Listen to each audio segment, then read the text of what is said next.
em toca fer la presentació i, bueno, doncs, bona tarda a tothom, gràcies per ser aquí, totes aquestes coses que es diuen.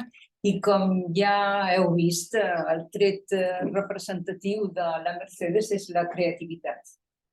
La creativitat és un dels pilars fonamentals en la vida de la Mercedes del Clos, d'aquesta autora.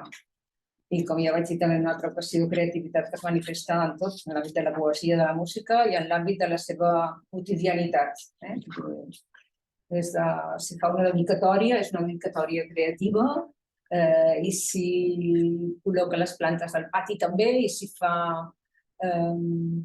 alguna recepta de cuina, també s'inventarà i barrejarà elements, i jo penso que això és una actitud davant la vida, i ella, potser després, si li feu preguntes, us explicarà per què, necessita viure d'aquesta manera, necessita viure creant, contínuament. Bé, estem aquí, jo penso que d'alguna manera sempre que es presenta un llibre és una celebració, com quan és una criatura, és una celebració, i en les celebracions què fem? En les celebracions el que fem és compartir. I després de les meves paraules tindrem ocasió de compartir poemes d'aquest llibre que ens recitarà la pròpia Mercedes. Jo llegiré alguna coseta, una mica per recolzar el que digui, però jo recito molt malament. Només serà a títol il·lustratiu. La Mercedes té molta gràcia recitant perquè alguna cosa és experta en la veu, també, una de les seves moltes facetes. Bé, mireu, a tall de petits tastets, a tall de només de petits tastets per anar fent boca, una mica perquè veieu de què va, no? Un rostro vigoroso, rebosante de sol, regala secretos marinos. Com el que no quiere la cosa. Ahí ho deixa anar. Una altra. A través del paraguas agujereado podríamos ver la lluvia de estrellas. Un altre poema. El mar apoya los brazos en la roca y nos mira. Bueno, tinc un munt, no els llegiré tots perquè a part que no sé recitar. Un altre. La ropa blanca tendida. ¿Quién mueve con tanta insistencia?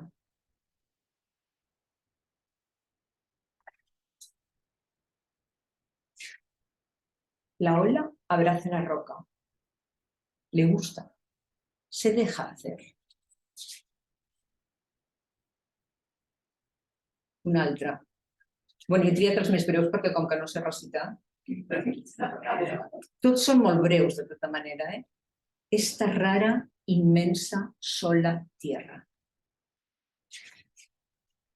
En fi, suposo que aneu fent boca, no? Vull dir, d'alguna manera es tracta d'una obra que és un conjunt de petits poemes. Com ha dit el Jordi, a la manera de haikus. Per què? Perquè expressen una poètica de l'instant. I els instants sempre són efímers. En aquests poemes breus, tan breus, trobarem descripcions, sensacions, enyors, interrogacions, reflexions i inclús subtils ironies. A mi la primera cosa que em va sobtar quan vaig tenir el poemari entre les mans és que, per la formació professional, jo que tinc un coco més quadriculat, no estava estructurat en parts. Perquè, clar, es podria estructurar en parts. Es podria estructurar en parts perquè hi ha temes que es van repetint, uns que són més de contemplació de la natura, altres que representen més la relació entre l'exterior i l'interior, en altres que apareixen elements concrets que també es van repetint. Però clar, i de fet li vaig dir, no sé si se'n recordarà, li vaig dir, no està estructurat en parts. Em va dir, no, no està estructurat en parts. I vaig entendre perfectament.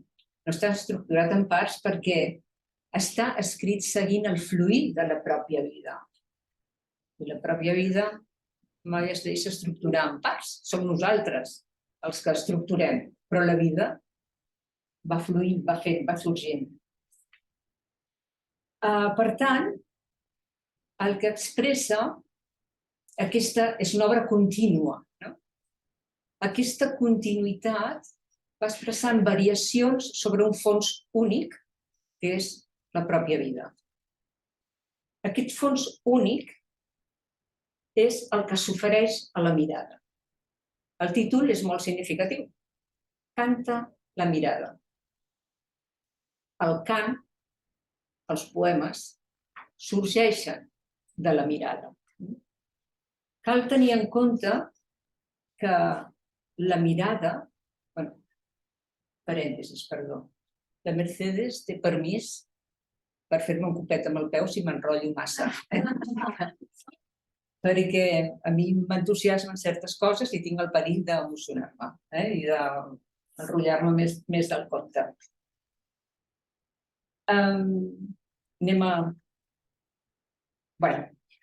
Repeteixo, el títol, Canta la mirada. Què hem de dir de la mirada? Es podrien fer moltes lectures, com sempre, d'una obra d'aquest tipus. Suposo que aquí esteu unes quantes persones que sou poetes i que escriviu poesia, us interessaria molt, ella parla de la poesia com a silenci, de la poesia com a presència. Però clar, un llenguatge tan simbòlic sempre ressona en cadascú de nosaltres de manera diferent, segons les nostres vivències, els nostres interessos, les nostres deformacions o formacions professionals, etc. Aleshores, a mi el que m'ha interessat especialment és la mirada. Aquesta mirada. I jo em centraré principalment en parlar de la mirada. Moltes d'aquestes coses que diré, algunes les trobareu ja en el pròleg. I és una mirada, en primer lloc cal dir que és una mirada que és la mirada de tots els sentits. És una mirada àmplia. És una mirada que no és només la de la vista. És una mirada que és també la de l'oïda. Com la Mercedes no ha de sorprendre. És una mirada de la pell, de les sensacions de la pell, del tacte, principalment. Però també apareix l'olfacte, també apareix el gust en un moment en què parla de menjar-se una poma, de saborejar una poma. Per tant, és una mirada molt àmplia que abarca tots els sentits. És una mirada dirigida cap a l'exterior, però també és una mirada dirigida cap a l'interior. I entre l'exterior i l'interior es crea sovint, en alguns poemes, es crea una interrelació. És a dir, perquè el batec de la vida fora de nosaltres es correspon tot sovint amb el nostre batec interior. I la mirada, és una mirada especial, és capaç de copsar aquesta relació entre allò que passa dins d'ella i el que passa en l'exterior.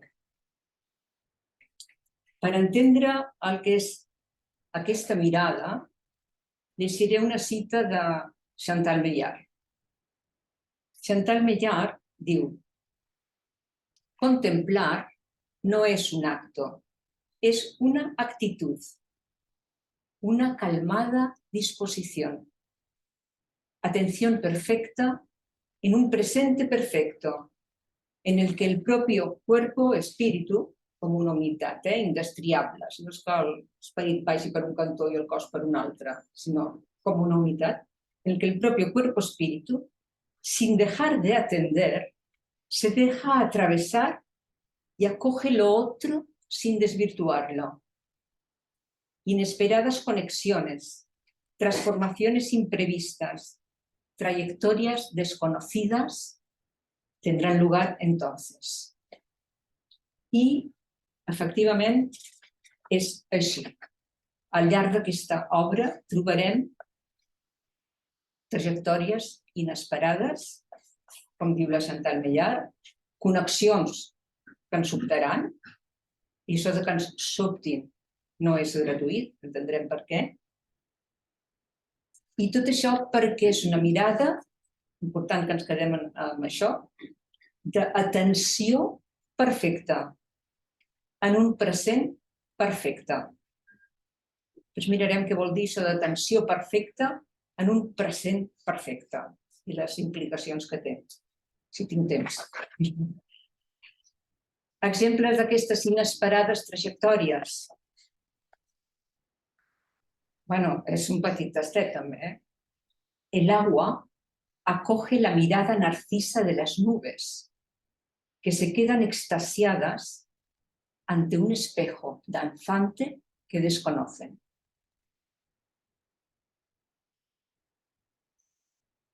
Òbviament, aquesta actitud és una actitud contemplativa.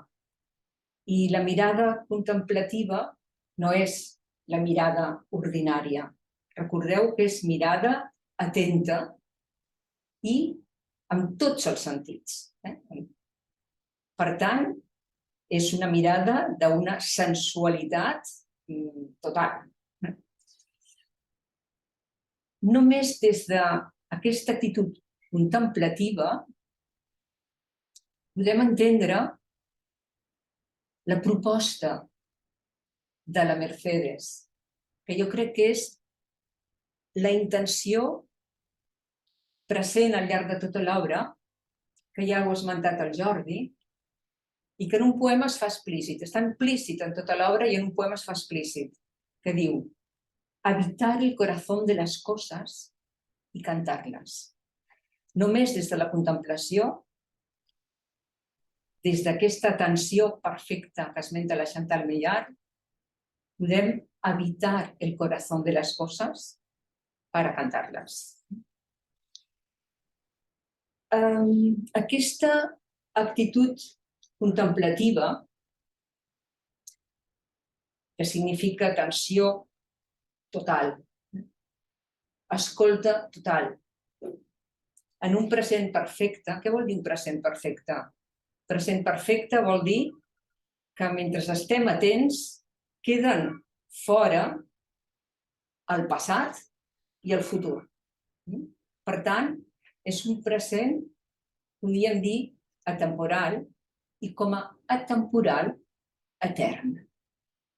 Per això el Jordi ha esmentat que és una poètica de l'efímero.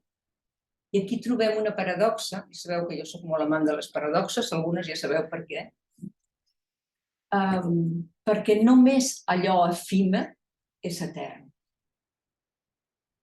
Només allò efímer és el que es repeteix contínuament. L'única cosa que és per sempre és el cicle de la pròpia vida, que implica naixement, mort, aparició, desaparició, construcció, destrucció, allò efímer. Hi ha alguna cosa més efímer que l'instant?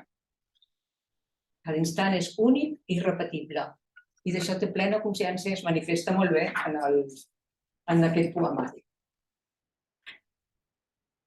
D'on prové la mirada contemplativa?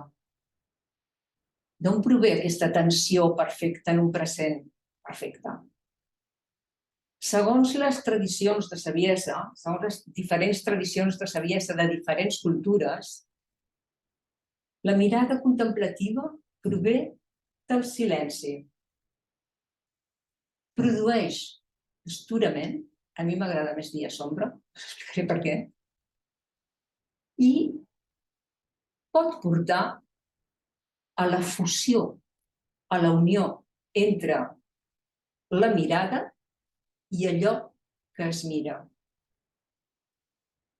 Aquestes tres característiques es compleixen a la perfecció en aquest llibre, en aquest poemari. Hem dit que la mirada contemplativa prové del silenci. Què vol dir això? Vol dir que per mantenir aquesta actitud perfecta cal silenciar el jo, l'ego, la Chantal Millard diria el mi, segons els diferents autors o les diferents tradicions, li posen un nom o un altre. El jo, l'ego, és una funció vital que tots tenim. No es tracta de silenciar-lo totalment per matar-lo, perquè és que si matem el jo, ens matem a nosaltres, vull dir, no hi hauria vida. Es tracta de silenciar-lo. Per què? Perquè allò que constitueix la nostra identitat, aquest ego, aquest jo, aquest mi, és el nucli d'expectatives i temors. Allò que ens fa ser el que som, allò que anomenem la nostra identitat. I precisament aquestes expectatives, aquests temors que constitueixen l'ego i que serveixen per la supervivència, en realitat, i també, són com un vel que s'interposa entre nosaltres i la realitat. Entre nosaltres i allò que volem observar. Per tant, com s'aconsegueix el silenciament de l'ego? El silenciament de l'ego hi ha molts mètodes. Avui en dia, i per finalitats molt egoiques, està de moda el mindfulness, les tradicions de saviesa parlen de meditació, de pregària, etc. El mètode que fa servir la Mercedes del Clos, sovint, és la immersió en la naturalesa. La immersió en la naturalesa, però no hi ha prou en passejar per la naturalesa, sinó procurant silenciar aquest ego per tal de deixar-se travessar per totes les sensacions que provenen del que ens envolta. I, a la vegada que es deixa travessar ella amb el seu sentir també tot allò que l'envolta. Per tant, es crea una interrelació entre deixar-se travessar i atrevessar. No hi ha una cosa sense l'altra. Però aquesta mirada contemplativa, perdó, un exemple de tot això que dic, del silenci. El bosque se habita, el bosque se toca, el bosque se respira. Tú ya no eres tú. Cuando tú ya no eres tú, és que hi ha hagut un grau important de silenciament, un grau molt important de silenciament. Un altre. De tanto mirar el mar, lo olvido todo. On està aquí el jo? L'ego, el mi, està molt reduïdet, molt silenciat. I un dels meus preferits, ho trobo genial, amanecer. Solo mirar, mirar, mirar. Y la mirada entonces amanece. Clar, es tracta de mirar amb aquesta mirada amanecida. Però hem dit que aquesta mirada contemplativa prové del silenci i produeix astorament, assombro. I ara em ficaré un jardí entre parèntesis. M'agrada més la paraula assombro que la paraula astorament. No sé per què, la paraula astorament per mi té més sensació d'impacte, mentre que assombro m'evoca més subtilesa. No necessàriament impacte, sinó molt més subtil, que és el que a mi em sembla que apareix. Potser estic errada i és una manca de... Potser faig servir malament la paraula astorament. Bé, tanco parèntesis.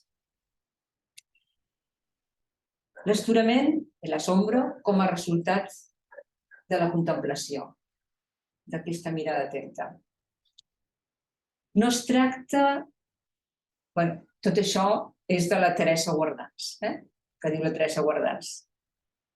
La Teresa Guardans, que diu en un llibre que es diu La verdad del silencio por los caminos del asombro, ens diu que aquest assombro o esturament fruit de la mirada contemplativa no és l'esturament ordinari que podem tenir davant d'un fet inesperat o alguna cosa nova, sinó que és l'esturament, és l'assombro davant del fet mateix de l'existència. És l'asombro de que lo que es, sea. No és, per tant, l'esturament ordinari. Es tracta d'un esturament fruit de la contemplació. Aquest esturament possibilita, i ara faré una cita de la Guardans, que la cotidianidad pueda vivirse desde una atención que se deja interpelar y que genera una experiencia vital reconocedora y reconocida, conmovida. Tot això em sembla que la Teresa fa anys que va escriure el llibre, però si no diria que és que havia llegit Canta la mirada, perquè realment es correspon perfectament. Ja sé que és posterior, però es correspon perfectament. Aquest esturament, què fa? Fa que aquesta mirada sigui com una mirada nova, una mirada acabada de néixer, una mirada que no dona res per suposat. Diríem que és la mirada, en aquest sentit té punts en comú amb la mirada dels nens fins a una certa edat. No, a partir dels 7 anys ja és una altra història. Però fins als 6-7 anys els nens miren amb esturament, miren amb assombro. Però clar, hi ha una diferència, sense consciència. Aquí hi ha consciència, en aquest assombro, en aquest esturament hi ha consciència. Per exemple, un que també trobo preciós. ¿Para qué hará brillar la lluvia las vetas blancas del mármol negro? Trazo sin rumbo, sin rumbo, sin rumbo. Major esturament. A vegades aquest esturament, que sempre està implícit, apareix explícitament. Caminar por és un poema sencer, Caminar por un entramado de luz y sombra con cierto asombro.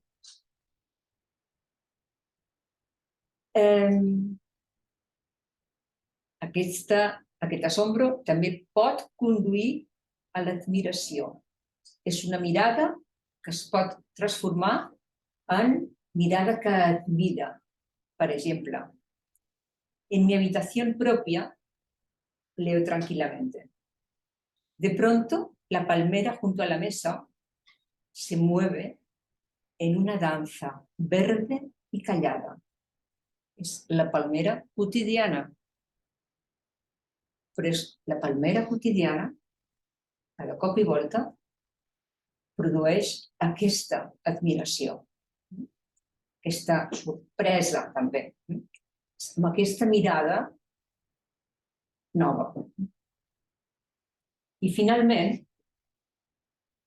segons diuen les tradicions de saviesa, el tercer punt, és que aquesta actitud contemplativa, aquesta mirada contemplativa, és precisament la que pot conduir a la unió, a la fusió entre aquell que mira i allò que és mirat, entre la mirada i allò mirat.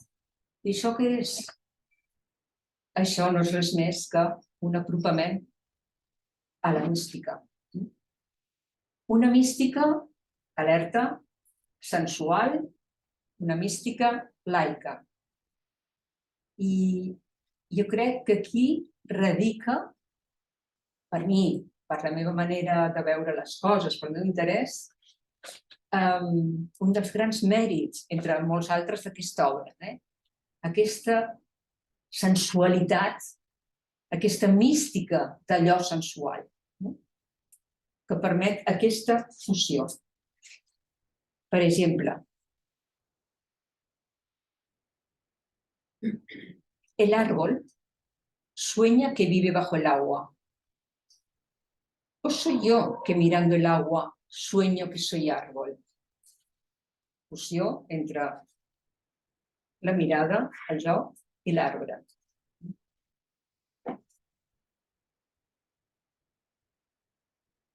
Un altre que també trobo molt bonic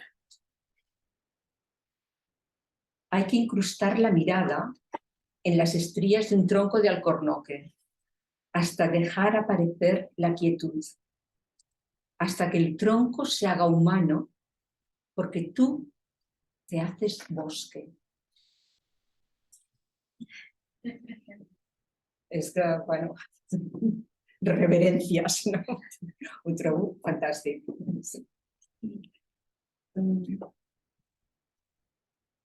En el bosque de aquella montaña, el intenso color y olor de la aulada abriendo un espacio de divinidad. Què queda ja de mi? Tornem a la desaparició del jo ordinari. Aquesta mística laica i sensual només es pot viure, només es pot arribar a ella des d'un sentiment profund. El sentiment profund és un sentiment que prové no només de la vida viscuda, però no de la vida viscuda depenent de l'edat cronològica. Encara que l'edat cronològica ajuda. Jo penso que quan més granadets ens fem, i aquí som bastant granadets pel que veig tots, doncs millor, hi ha més camí recorregut per aquesta profunditat. Però la vida viscuda, que permet aquesta profunditat, es dona en casos de persones que cronològicament són molt joves, també. Aquest sentiment profund, cap a què apunta, en definitiva? Cap a on senyala? Per què parlo de mística sensual i laica? La mística sempre va cap a, segons la cultura, posaran un nom o un altre, cap al misteri. I el misteri és el que apareix contínuament a través del cant de la mirada de la Mercedes. Aquests cants en forma de poemes breus, en forma de haikus, aquesta poètica de l'instant, el que expressa és el misteri. Un misteri a tocar de la mà. Un misteri que està en tot en el que som i en tot el que ens envolta. Volia llegir algun altre? Bé, però potser m'estic allargant massa i l'important és que llegeixi ella. Aquest misteri immanent a aquesta sensualitat mística és, com ja he dit, per mi una gran característica d'aquesta obra. Finalment, per acabar, vull agrair a la Mercedes a nivell personal, que confiï en mi, i a nivell genèric, com a lectora, la seva funció mediadora. Perquè sempre fa una mediació entre la Mercedes, amb la seva obra, considero que fa una funció mediadora entre allò que, segons la Zambrano, no pot ser dit, i ella ho diu. Allò que no pot ser dit, el misteri, i els lectors. Per tant, crec que, no només en nom meu, sinó en nom de tots els possibles lectors, us convido a tots moltíssim a que llegiu el llibre. Gràcies, Mercedes, un cop més.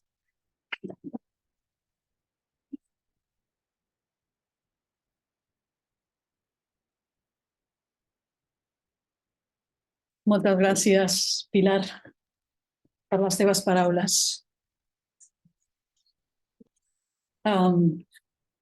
És curiós, no? Això, si ho pensem detingudament, tu et poses a escriure, no? En el silenci de la teva habitació, escrius. I un dia hi ha una persona que parla d'això que tu has escrit, amb paraules diferents de lo que tu has escrit. No? Gràcies.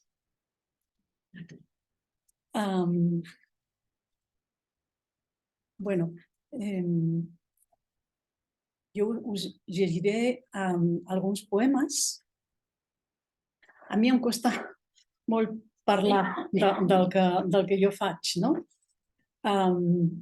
Llavors, quasi prefereixo que algunes persones que ja m'ho han comentat, no, em facin alguna pregunta i jo pugui interactuar una mica, no?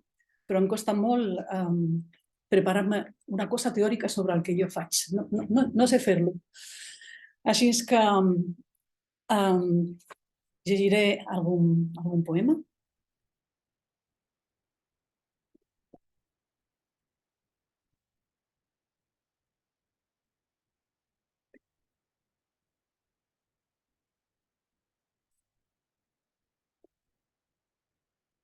La voz improvisa cantos en ese espacio vacío de la ciudad de Petra.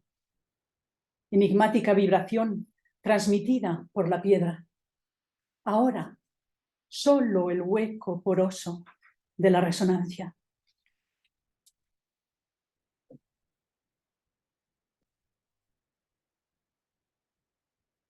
A estas horas del día, la mirada puede que sea esa gaviota con todo el esplendor de sus alas expandidas, invitándome a desplegar mi corazón alado.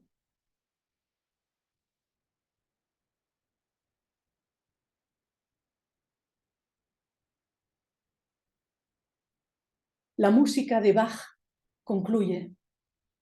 De pronto, el silencio se colma de una energía sublime.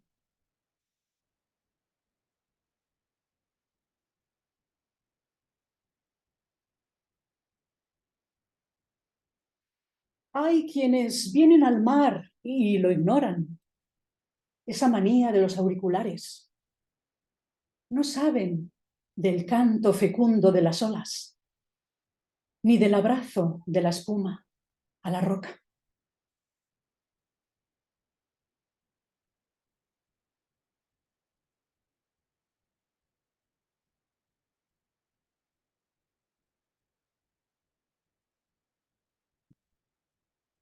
Hay un espacio entre tú y yo donde habita el amor a la naturaleza y la poesía como pura presencia, nuestro lenguaje secreto.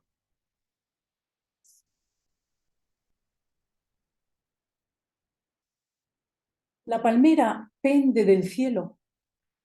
Una urraca se instala en su copa. Se acicala y mira a la lejanía.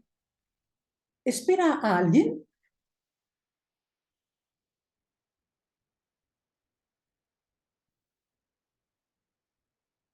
Nubes pintadas de ocre y gris, la antesala de la noche. El agua recoge en su vibración todas las texturas del silencio de la tarde.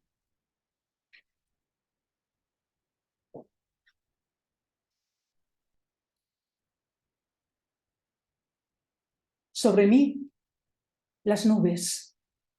Sobre las nubes, la luna. Soy la araña que teje el rumbo de mi noche.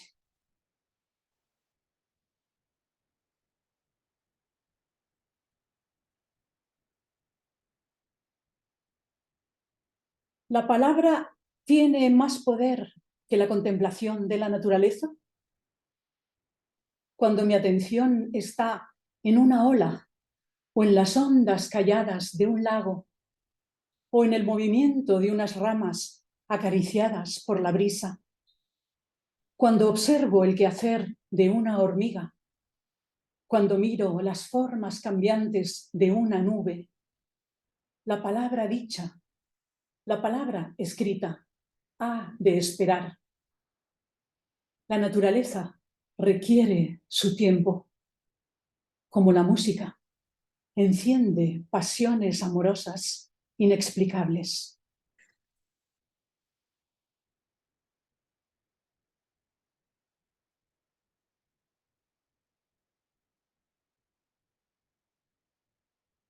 Caminas junto al mar, bajo la luna llena. Un arbolito solitario atrapa el fervor entre el mar, la luna y tú.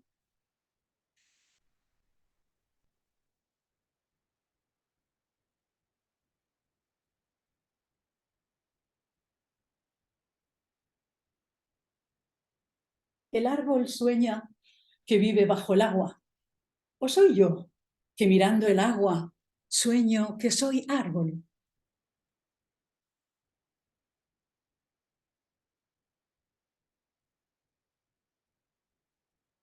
Las 8:30 de la mañana.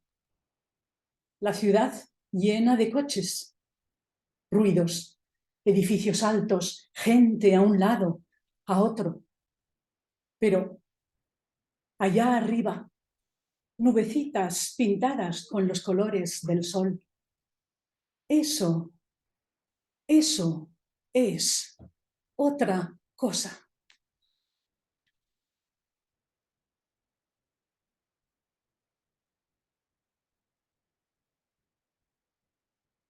A veces, estar a sola es saludable, necesario. Los sonidos internos del cuerpo se perciben como una conversación.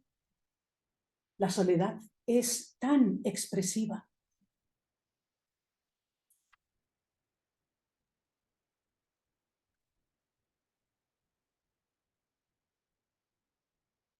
La hoja, al caer en el agua, crea círculos concéntricos. Hay algo de unidad y perfección extraña. Deseo de ser hoja, abandonada al centro de la vibración.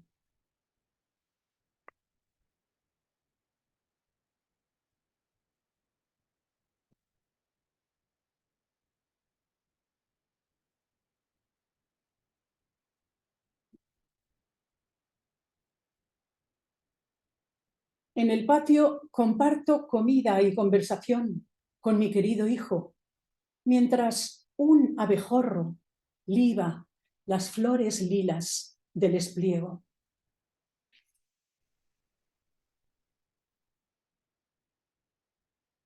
En el tren, una joven deja un papel con palabras y una pulsera junto a mi asiento. Va al siguiente vagón. Camina con gran vitalidad. Siento un impulso de darle dinero.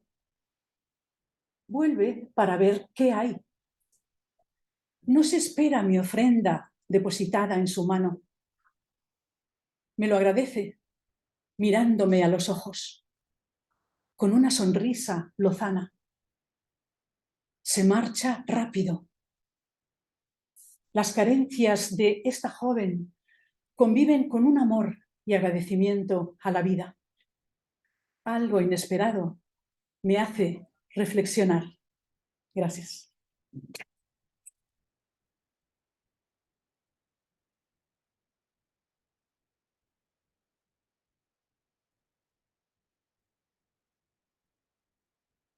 Ara, si voleu fer-li preguntes. A veure, Mercedes, bueno, jo vull agrair-te el llibre aquest, és que he tingut l'oportunitat de llegir-lo perquè ens compartim coses a vegades per email. I m'ha encantat el que has dit.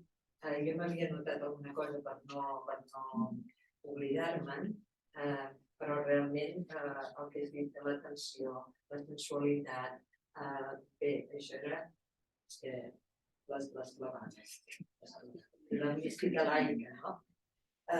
Jo crec que has aconseguit crear una poètica personal al marge de les modes o de les influències del moment. La teva és una poesia honesta i sincera, que no busca epater le bourgeois ni l'estridència de l'èxit, sinó explicar la vida, com bé deia la Pilar, la vida en general, la personal i la de l'entorn. Vinga, mira, va. Llavors, també m'ha cridat l'atenció aquesta mirada de la qual parlava la Pilar, que és tan lligada a l'atenció, no? Que tant de les coses petites, ínfimes, una aranya, com als grans espectacles de la naturalesa. A veure, pregunta. En cant a la mirada, has volgut fer un cant a la vida malgrat la nostàlgia i la tristesa que de vegades treu el cap en el teu llibre, perquè sí que va sortint una i l'altra. Aquesta perquè apareix molt la música, parles molt dels sons, els sons, fins i tot els acúpens, que també són uns sons. Sents la vida com una partitura que mostra l'harmonia de sons i de silencis? Pots tornar a repetir-me la primera? Si has volgut fer un cant a la vida, malgrat la nostàlgia Sí. i la tristesa que de vegades surt. Sí. A veure, com que, bueno, ja soc una mica gran, diguéssim, no? Tenim pèrdues, no? Pèrdues importants en la nostra vida i diguéssim que la tristesa forma part de la vida, com un dia em va dir la Pilar, no? No podem estar lluitant en contra de coses que han significat molt en les nostres vides i de cop i volta s'han convertit en una gran tristor perquè aquestes coses o aquestes persones ja no hi són, etc. Sí, la tristesa forma part de la vida i surt en un moment o en un altre, però a la vegada també surt, diguéssim, aquesta admiració per el misteri de la vida, no? I, diguéssim, per mi, el centrar-me, sobretot, en un gran percentatge en la natura, jo crec que és com un llibre obert, no? El que tenim endavant nostre, no? També la natura humana, evidentment, no? Però la naturalesa, en mayúscula, ofereix tantíssimes coses que per mi és potser una mica més fàcil endinsar-me en aquest espai que no pas en la naturalesa humana. Que sí, també, però potser em costa una mica més, no? I després la segona pregunta que tu deies de la... Sents la vida com una vida. Ah, sí. Sí. Sí, una mica el que he posat aquí, disculpeu-me, perquè havia un problema i és que el so aquí estava molt fluix i llavors he hagut de posar el so des del meu ordinador i hem intentat compaginar això amb això i ha sigut culpa meva que he fet alguna cosa rara i ha quedat una miqueta desplaçat. Diguéssim que sí, jo des de fa molt de temps tenia passió per al so. Recordo quan era petita anava a casa de la meva àvia que tenia un piano antic, fantàstic, amb canalobres. Jo em tancava allà, jo no sabia tocar el piano, però em tancava allà. Llavors no sabia el per què jo em tancava, no ho sabia, després ho vaig descobrir més tard, perquè el so em produïa plaer, senzillament. Llavors, aquesta petita exposició que he fet aquí ha sortit la música de Bach. Per mi Bach, no sé per què, però jo sento que la música de Bach és l'expressió pura, és la natura en estat pur. I em pregunto, i per què dius això? No ho sé per què dic això, però el sento.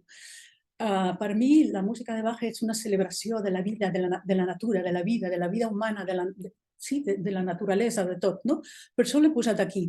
I també he compaginat amb altres coses i amb sons que quan anem per al bosc sentim. Tot això per mi és música, o sigui, és alguna cosa més que soroll, és so. Diguéssim que quan jo m'endinso en la natura no sé, el so de l'aigua, el so d'algun animal, el que sigui, sons inesperats, les petjades, quan vas caminant a sobre de les fulles seques o a sobre de la neu, etc. Bueno, aquí he volgut una miqueta reflectir això. Sí, jo crec que per mi la vida és so, és energia sonora. És energia sonora. Ara mateix això que estem dient és pura energia sonora el que surt, no? La mateixa poesia és energia sonora. No pot quedar muda en un paper. S'ha de dir, s'ha d'expressar, no? I és música també. No sé si t'he contestat. Sí, gràcies. Hola, Mercedes, hola Pilar, hola a tots. Bueno, nosaltres tres som part de les membres, les membres d'AOA, que som tan conegudes i tan estimades entre nosaltres.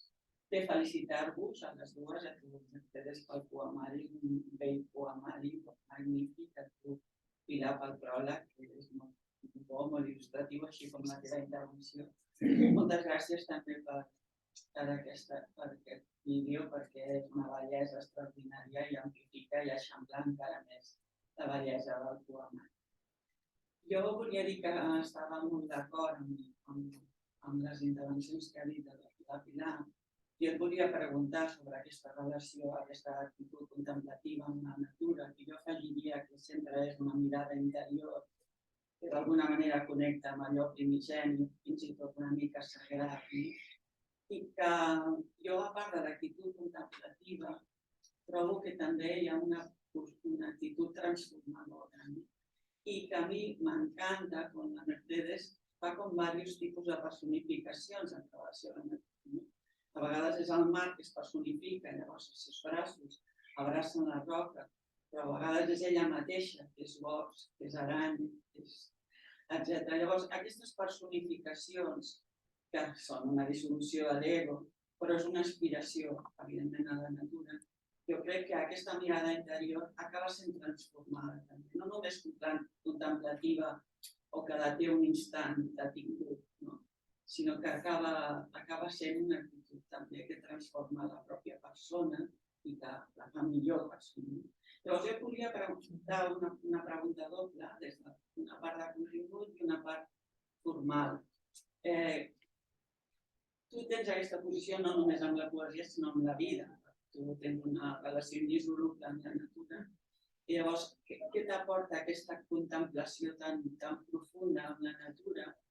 I si creus realment que aquest registre que has format, que has fet formal del poema breu, perquè l'has triat, suposo que per aquesta captació de l'instant, però què t'aporta i què creus que aporta mútuament com a persona i com a poeta aquesta profunda fusió teva amb la naturalesa?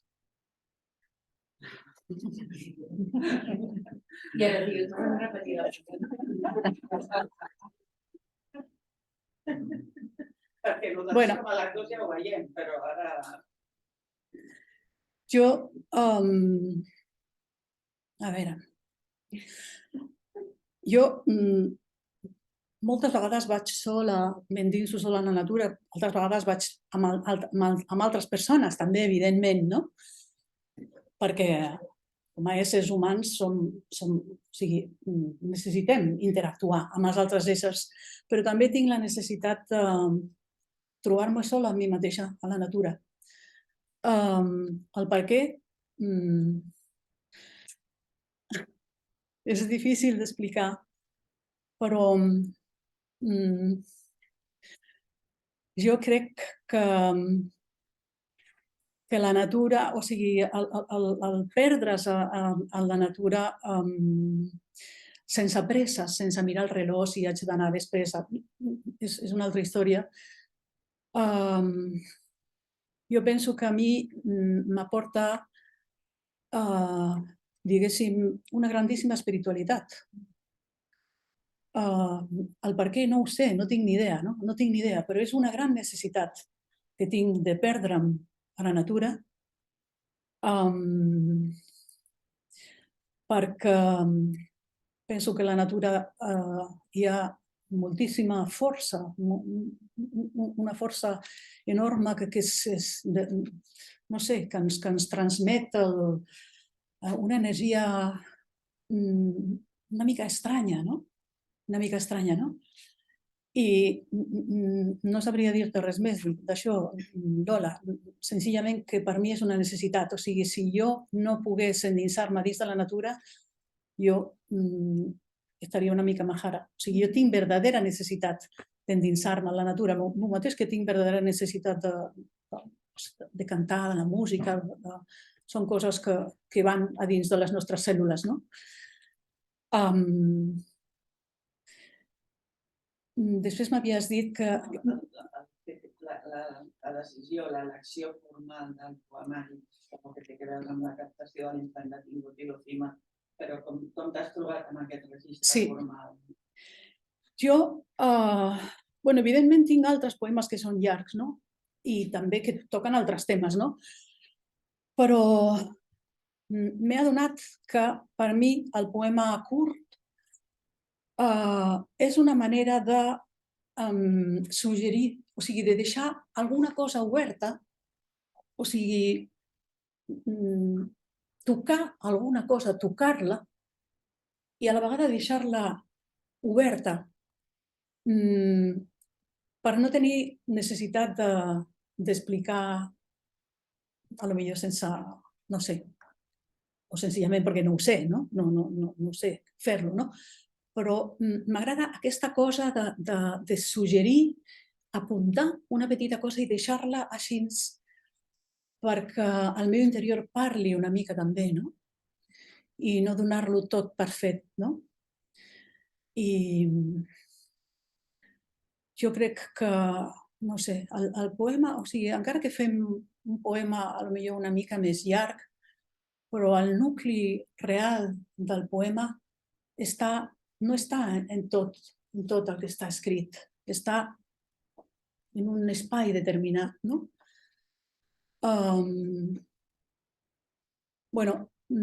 Jo soc una enamorada de la literatura oriental, no? M'agrada moltíssim, m'agrada molt. Potser potser hi ha hagut una influència per aquí. Podria ser, no? No sé si t'he contestat.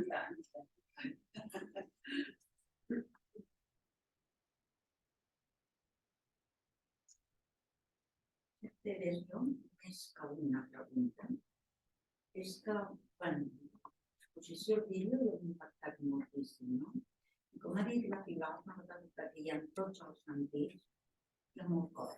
Vull dir, se sentien allà com la vegada. O sigui, per mi, hi ha molts poemes d'aquests que jo veig el nen interior a tot arreu, perquè és allò que el petit és gran, descrius coses com, no sé, tombar-se en el prat o una cosa que dius fem habitualment i s'enxampla moltíssim quan llegeixes.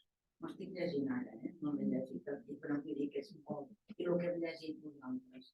I agrair-te aquesta com senzillesa, que no és tan senzill, però que aparentment ho és, però que s'enxampla moltíssim quan ho llegeixes. Trobo i aquest nen, que a vegades no hi ha, com això que dèiem, no hi ha l'ego, hi ha un nen interior molt sap el que estic llegint.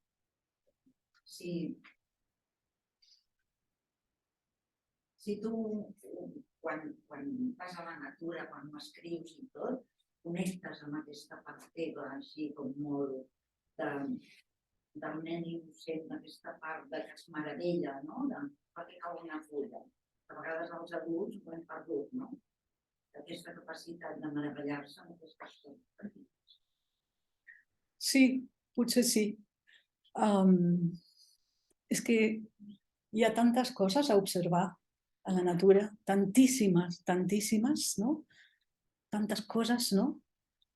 Que sí, potser em torno nena, no? Una nena quan estic a... Sí, no ho sé, no? Però moltes, no sé, per exemple, un exemple, ara recordo en algun poema, no? Però recordo la vivència exacta. Estava jo perduda en el bosc, havia molta boira, una boira espessa, no?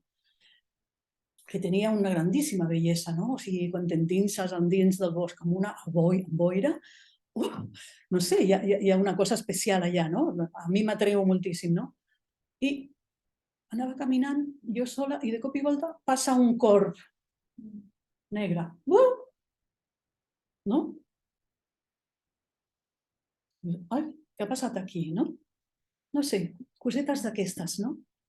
Que a lo millor passa i ni te n'enteres, però a lo millor t'enteres que està passant un corb negre enmig d'una boira, no? Bueno, sí, potser soc una nena allà en aquest moment, no? Perquè em meravella, no sé, un corb de color negre que traspassa la boira, una boira espessa, no? M'encanta.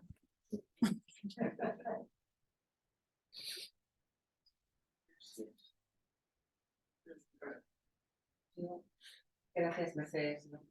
Me sumo a todo lo que ha dicho la gente. Me siento compartir por Mari, es maravilloso. Pero yo vull reivindicar també el paper de la poeta. Jo veig també en aquesta mirada encolorida, de nena, està a la base de tot aquest moment de perdut, aquest vampirisme de la naturalesa. Però jo veig molta contenció.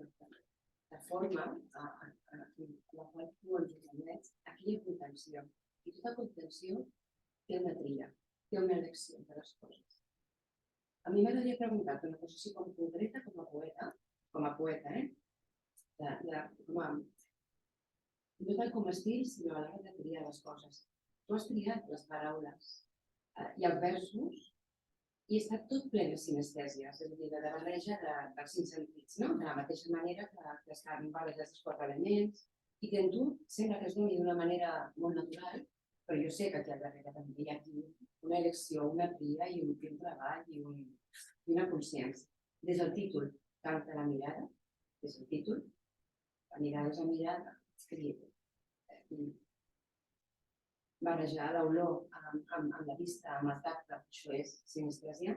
Jo m'havia apuntat uns quants, m'agradaria saber si realment et surt d'una manera més o menys inconscient perquè ho fas d'una manera ja tu vas ser tu així amb la vida, o realment a l'hora de fer els petits poemes, gairebé aforismes o haikus, com has treballat això de la sinestèsia quan dius, per exemple, la mirada retallada, nadie ve el aura que deja el silencio, quizás se vean los besos volando, el verde atrapado en la mano, escucho mientras toco la pulpa roja del tomate, huele a tristeza, el rumor de la lluvia que acaricia, todo está lleno, está llenísimo de sinestesia, ¿no? Y no es, como poeta también sé que no es tan fácil. Entonces me gustaría que hablaras un poco de esa mezcla, de ese traspasar los límites de los sentidos, ¿no? En tu vida, en la naturaleza, en la poesía, porque es contenido, pero hay mucho de ese trabajo de sentido, de cuerpo, ¿no? Ala. ¿Tú querías preguntas y no querías hablar de tu poética? Pues ala. Yo no sé qué contestarte. ¿No? No sé cómo contestarte a esto. Pero se entiende lo que te pregunto, porque toda la poesía está atravesada de besos que son tacto, de mirada que es vista, de personificaciones, de cosas que huelen, pero tú atrapas también ese olor con la vista, toda tú vas como una especie de ente multisensorial, ¿no? Sí. Y lo pones en un poema de 3 líneas. Entonces, eso, yo creo que como poeta tiene que ser, no sale como el que hace la tortilla, ¿eh? Yo no, es que no sé qué contestarte, pero a ver, yo creo que yo voy por la vida.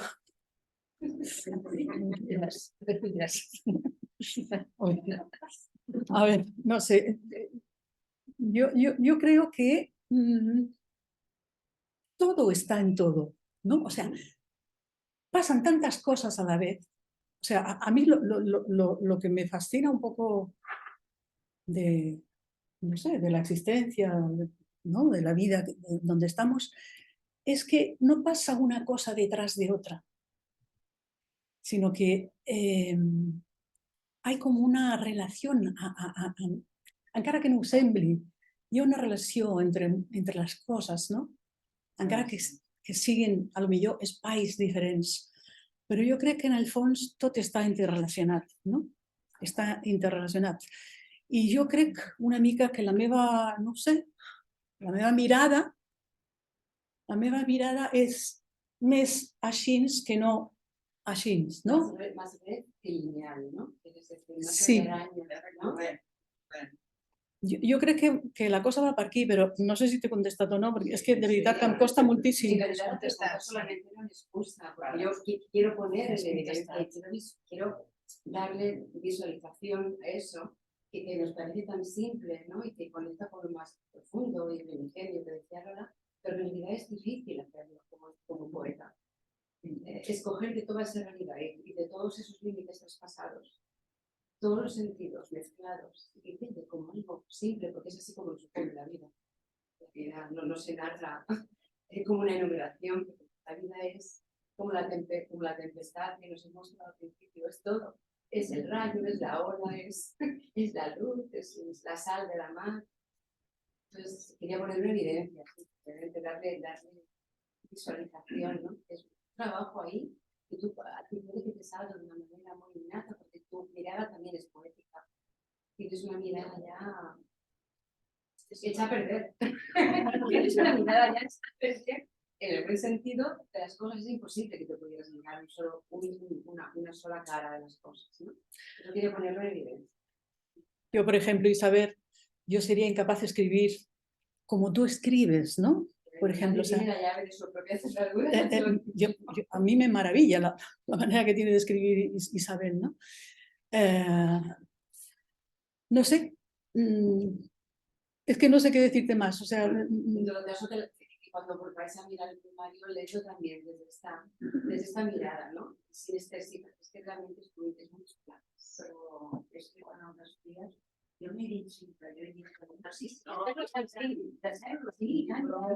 No, però directament tienes que dona. Mira, com es aconsegueix això, no? Com es aconsegueix això? fantàstic. Però mira com màgic. Hi ha una punta, sí, però la màgia la feina. Perquè és una música esclavizada. Jo penso que hi ha una mirada, perquè ara llegim un aquí. Recordo que ja m'ho deien des de casa seva, y aquí hi ha el poema, i era això. De noche en el patio, lectura en la tumbona y olor de la gardenia anegando mi cuerpo. Y ella estaba fent una cosa, estava mirant, estaven fent una cosa via telemàtica, i dic, és aquest poema, no? I una altra cosa que em diu, perdona, un pájaro, una flor, un perro fiel, una pina. Sembla, bueno, no, perquè nada.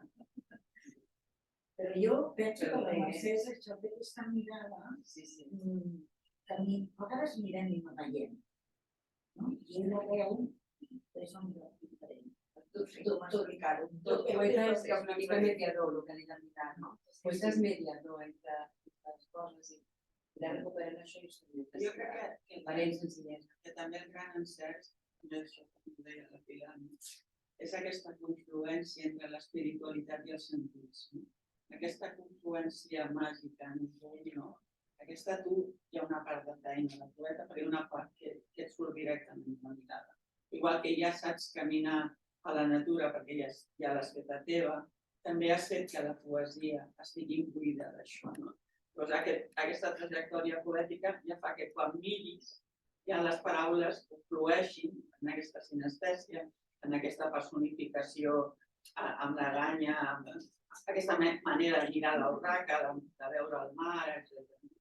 Jo crec que això també és una trajectòria vital i una trajectòria poètica. I aquesta confluència és molt interessant perquè és la teva veu personal, és la teva veu poètica, que cada vegada és més madura, més rica, i en aquest sentit, doncs, et felicito. Gracias. Bueno, yo pienso que cada poeta tiene su mundo, expresa su mundo. Y hay una integración de la naturaleza con el poeta. Y no todo el mundo sabe percibir que cada poeta tiene su mundo y lo percibe de una manera. Entonces ella tiene una confluencia con la naturaleza poética tremenda, donde el poema deja abierto para que tú continúes el poema, la poesía y la música. Entonces es allí donde esa mirada que él hace, para mí también es una parte oriental. Si leemos poemas orientales, es otra manera de decirlo, otra manera.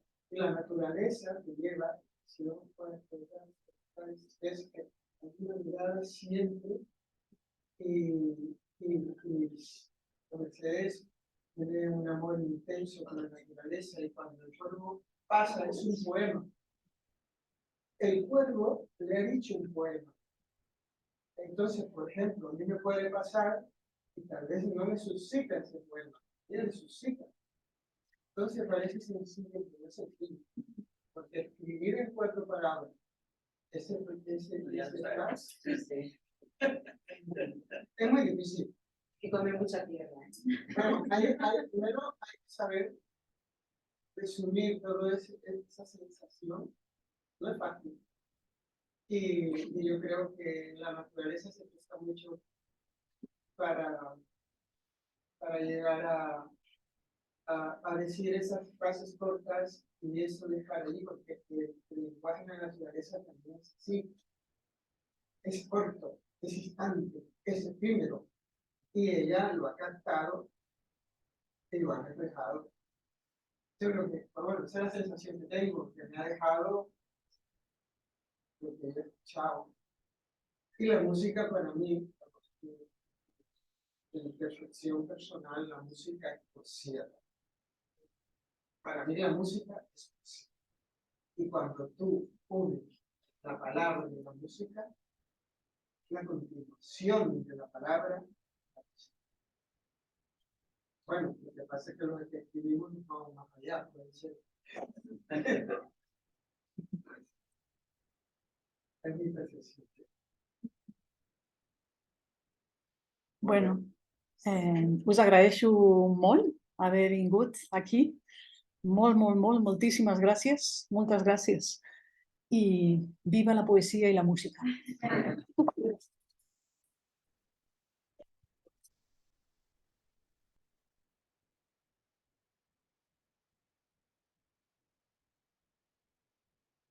Tienes organitzat una tècnica del mismo persona, per la carrera.